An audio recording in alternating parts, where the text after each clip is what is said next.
I hope you've got some Pepto-Bismol nearby, because I'm about to blow your ass out with wackiness. Good golly, do I have something goofy for you today. This is like a full circle season finale of controversy, and I can't even believe what I'm about to talk about.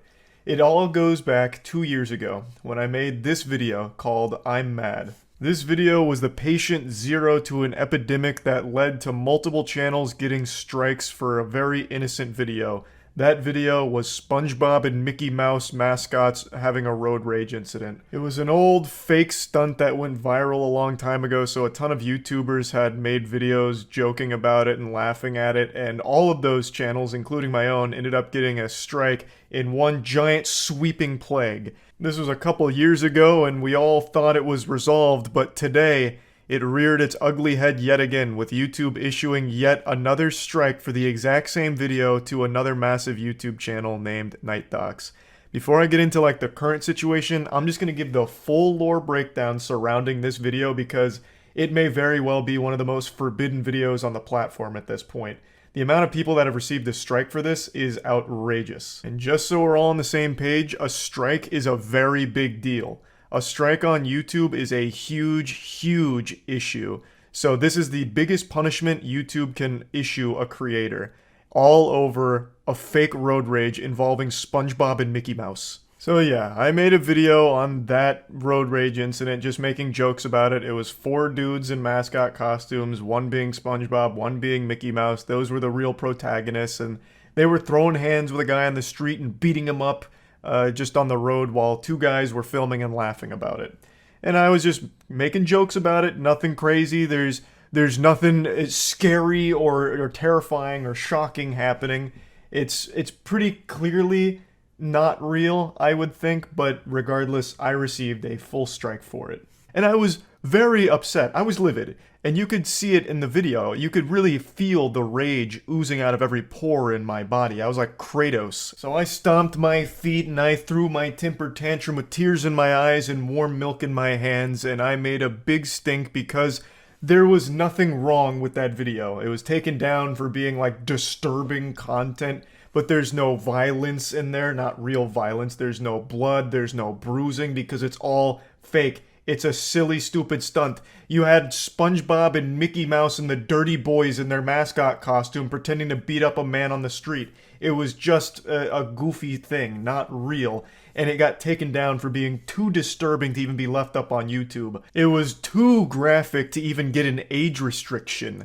It went so far above an age restriction that they not only took it down, they gave me a full strike because of how traumatizing it must have been for the manual reviewer to have been subjected to such horror. And I was understandably outraged. So then I started a hashtag on Twitter called AnswerUsYouTube, and through this, I ended up accidentally throwing Markiplier under the bus because he had also reacted to that same video that I was covering. And in response to me bringing that to light, Markiplier played hardball saying, "Fair's fair, where's my strike, YouTube?" And YouTube hit him with a fat strike. A very disrespectful, very petty strike for Markiplier, the first in his entire channel's history. All because of a fake road rage incident involving SpongeBob and Mickey Mouse. So Markiplier made a video talking about it as well, and then shortly thereafter, YouTube folded, and I framed their response. We have this timeless classic saying, "We're not going to die on this hill. You were right. After even further review, your video and others are back up and these strikes have been removed. This was an over-enforcement of our policies, especially with the added context commentaries you originally pointed out." Now what they're referring to in the first part of the tweet with not dying on that hill and the even further review, it's in reference to a point I made where when you appeal something, it instantly gets rejected. Like they'll reject something within minutes, even though your video's like 30 minutes, they'll reject it in 3. So somehow they're working on demon time and able to watch the entire 30-minute video and deduce that they're right, even with no possible way of finishing it in that time. And that's what happened with my video. It was instantly rejected and then said, you know what, we've reviewed it and we're standing by our decision. So I said, why are they dying on this hill? It's not even a real video. This makes no sense. So that's what they're talking about in the tweet. So basically, Markiplier went up to bat for me and saved the fucking day. That man has been my savior for that action there. So why am I talking about this? Well, it's because that chapter isn't closed. I believe that book was kaput, you know, like the dinosaurs that had gone extinct. YouTube was never going to make a big issue out of that video in particular again, the SpongeBob and Mickey Mouse road rage incident. Well, it turns out I was wrong, because today another YouTuber named NightDocs, who I'm sure many of you have watched content from before, got a strike on his channel for the exact same fucking video, which they had already deemed is fine. They agreed that it was an over-enforcement of their policy and they were in error. Yet today, they have come back and said, this is the violence and gore for NightDocs, and they struck him for it. The same fucking video. I wouldn't dare show a single frame from this video anymore. It's goddamn radioactive. I don't know what it is about it that YouTube truly hates, but every single time this comes up, it seems like they react with the most heavy hand imaginable and strike down the gavel of injustice and issue a strike just for even showing the video. I actually privated the original upload I made on this content because I was afraid something like this may happen again in the future. So I privated it just to be safe. And it turns out I was right, because it looks like they're going through again and purging the platform of this SpongeBob Mickey Mouse road rage thing. It's so weird, and I feel so bad for NightDocs. Like, it's nothing wrong with the video. There's no violence and there's no gore. Like, I don't know what they're seeing in this video that no one else on the planet is, but my god, it is crazy. It is so peculiar. I can't really wrap my head around it. Why this video in particular is the one that keeps triggering the system to issue a strike, and then a manual reviewer come in to agree with the system that the strike is legitimate. Like, there's some kind of crazy delusion going on over there. It makes no sense to me at all. Let's keep in mind, on YouTube, there is actual violence and gore. You can search it up right now. A lot of it's age restricted. In fact, most of it is, but there still is unrestricted violence and gore on the platform too. So even in the most severe case, if they deemed it was like violent or gory, which it's not, why do they go to the strike instead of like an age restriction, which is a lot less severe? This isn't like gratuitous blood and guts flying all over the place with SpongeBob eating the intestines out of his victim on the streets or anything, with Mickey Mouse beating him with a sledgehammer. It is fake road rage with these mascots in costume. Like, it is so weird. It is so silly. And YouTube is once again going down this warpath against this video in particular. I don't even know what the solution is, because we already solved the problem and they just reopened the wound and poured salt on it here, right in NightDoc's face. I don't even know what the proper protocol is. YouTube themselves agreed that they were wrong, and now they've come back and done the exact same thing again. Is it just like you need to remind them, like, hey, we've already been here, done that. We've done this whole song and dance. Like, is that what needs to happen? Like, YouTube needs the little refresher, like the little memory update to remind them that we've already done this? Or is this going to be a biannual thing where every couple of years YouTube's just going to do this shit again? Like a natural disaster. I don't know. I don't get it. I feel bad for NightDocs and anyone else that just got a strike again for this video. It's so nonsensical. I just wanted to talk about it because this blows my mind that it's flaring up again. It's so fucking wild. Anyway, that's really about it. See ya. There is definitely a ghost in the machine when it comes to the YouTube algorithm. Sometimes it just goes insano style, where it'll just hold you hostage, feeding you the same video in your recommended section endlessly until you finally just throw in the towel after they've chipped away at you enough to just watch it just to get rid of the recommended. And a lot of times it has nothing to do with the content you've watched before. So like in many cases for me, YouTube will just decide, Charles, you need to watch this video. So it plasters it front and center on the homepage, and anytime I watch a video, it's right there in the recommended, just constantly being shoved down my fucking throat. And no matter how many times I leave the platform and come back over the course of a day, a week, doesn't matter, it's still there. It's like the bye-bye, man. Don't think it, don't say it, but it's always there. You can't escape it. YouTube like traps you in a genjutsu where all you see is this one video they really think that you have to see. And I know that this is not groundbreaking new information. YouTube's algorithm is all about trying to soul read you and keeping you hooked on the platform like it's fucking heroin here, so that way it's feeding you things that you always want to see.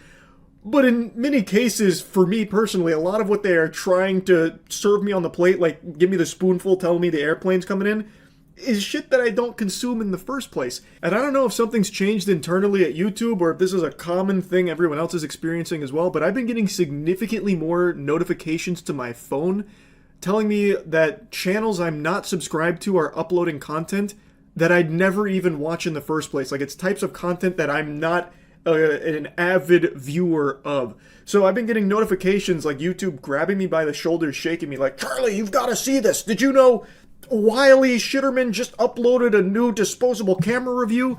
And maybe it knows me better than I think it does. I guess credit where credit is due, because it does actually get me to click it sometimes. And I'll click it, and some of them have less than like 300 fucking views. It's like, how did YouTube even find this to try and give me a notification for it? But today, they gave me one that was so incomprehensible, it's made me want to talk about this whole subject and the video itself. It's this right here. For the last 6 or 7 hours, YouTube has decided that this is what I have to see. It is a video that's not even in English, and it's a guy eating food that's a little too crispy. Now, it is auto-dubbed, so I can at least kind of follow the plot here, like I'm not lost on the lore. It is so fascinating. Good morning, everyone. This is the legendary Haneda Airport. It's already a legend. That's the theory. Look. See, it's a legend. So, this is also something I received today. Now, I have to question the accuracy of the dubbing here, because there are some times that it is a real head-scratcher with the things that are being said, and I don't know if it's actually true to what the content creator here is trying to express. But this guy is really good. I ended up really liking this video. He's got his hair set up kind of like Mads Mikkelsen from Death Stranding, and it's just classic YouTube, like OG YouTube. He's going to eat an old-fashioned donut that unfortunately is a bit too crispy for his palate. And that's about as deep as it goes. It's quite an adventure. It's not, I haven't watched a donut review on YouTube or anything like that in recent memory. I don't know why YouTube is showing me this so adamantly. It is very insistent on me watching this video, but I was captivated. Now, I'm assuming that the auto-dubbing is some kind of AI system that took the original video, which I imagine he was doing a voiceover for, and translates it to English automatically and has the text-to-speech guy here say it. I think this is all an automated system. I don't know if the YouTuber here set it up on his end or what, but my guess is the original video here, he is doing a voiceover in his native language, and then AI comes and dubs it over for the sake of serving me this video, I guess. The packaging is surprisingly hard, isn't it? Usually, it takes a long time to open something like this. I have a lot of time. I'm going to open something like this. So, I'll put it in. I've warmed it up. Oh, wait. Yes. Furry.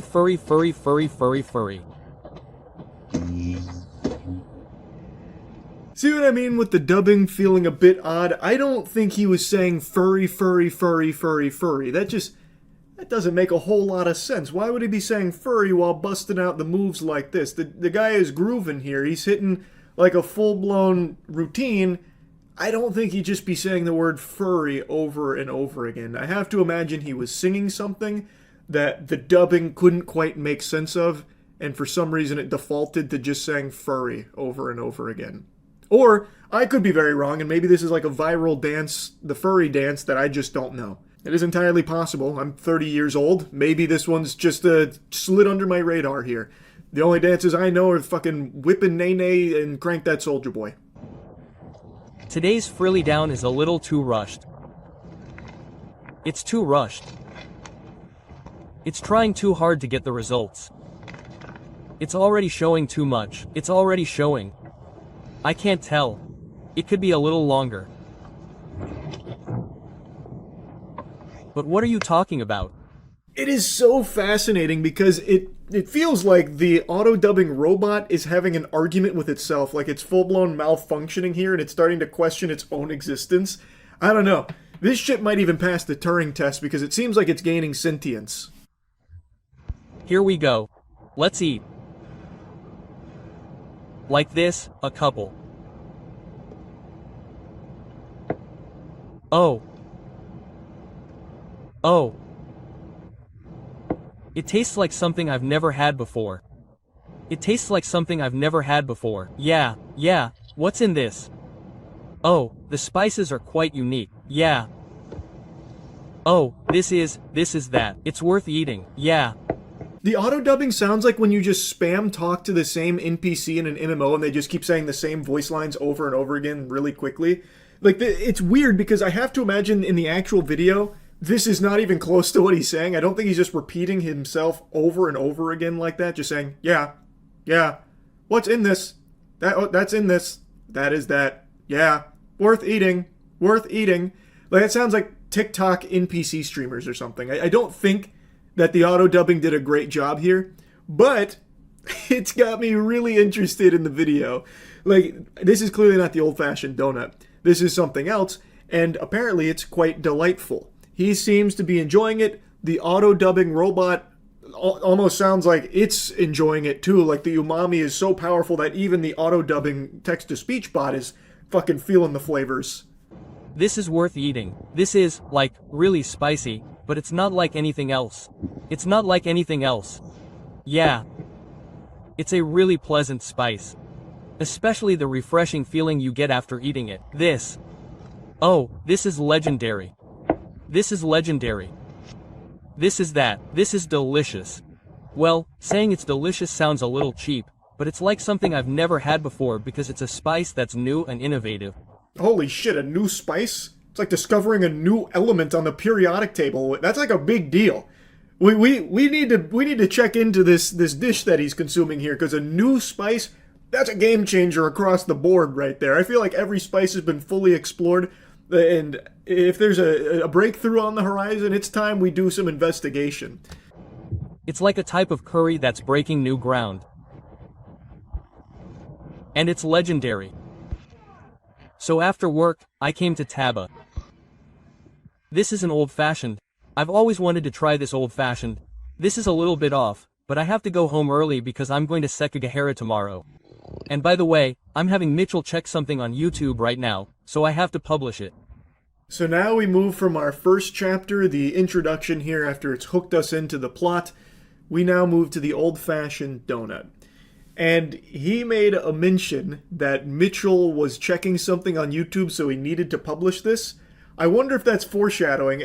Is Mitchell higher up in the YouTube food chain or something? Because whatever Mitchell did on the back end sent this directly to me in my fucking phone with a notification on this bad boy. Like, Mitchell's doing a good job of putting the blast out, getting some peepers on the old-fashioned plus the curry review here. Very strong work from Mitchell. Let's eat. Oh. It's crispy. It's crispy. It's super crispy. Oh, this old-fashioned from Tarva is super crispy. Oh, this is it. Maybe I should try it once. Heartbreak, as he bit into the old-fashioned that was cooked to a crisp, unsatisfactory. The cup runneth over on crisp, so the old-fashioned wasn't the best, but we do get some more tiddlywinks of exposition here when it comes to Mitchell. I finally got Mitchell's One Claw channel up and running. I spent almost all of yesterday editing videos. So it looks like I'm almost done checking Mitchell's stuff, but I've been doing nothing but that. I forgot to buy tickets for the Heroines League, and they sold out. This is bad. At times like this, I'll just say something like, oh, I remember there was such a thing. Please subscribe to the channel and give it a thumbs up. Yeah. There's a lot to chew on there. There's a lot to digest with those signing off statements there. So, let's go ahead and break that down. He is talking about how he didn't get tickets to the Heroine League, which I'm not sure what that is. maybe like a concert or something potentially, which he is not happy about. He said, oh, this is bad. But then he gave us some words of wisdom, something encouraging to lift our spirits, saying that in times like these, he tells himself, oh, that's that. Or, no, what? Now I'm sounding like the auto-dubbing robot. What did he say again? Hold on, I need to go back to the footage. Got it. He said, in times such as these, he says, oh, I remember there's such a thing. Which is pretty, I mean, that's pretty profound. Anyway, in the description, he made a mention of another channel called Wankora, which he says is his main channel. So checking out his main channel, you can see that he does have more videos like this, and it's a bit more popular, which is a cool thing to discover, but I don't know if it has anything to do with why YouTube was so vehemently pushing the old-fashioned crispy review. Maybe it did. I don't know. What I do know, though, is that it's very interesting the way YouTube will get hung up on like a couple of videos that it really, really thinks you need to see. So they will recommend it endlessly until you finally just submit and watch it. And for me, it was this video. I'm kind of happy I did, to be honest. This was an adventure, for sure. And it also showed me one other thing that I can say with 100% confidence. The auto-dubbing sucks.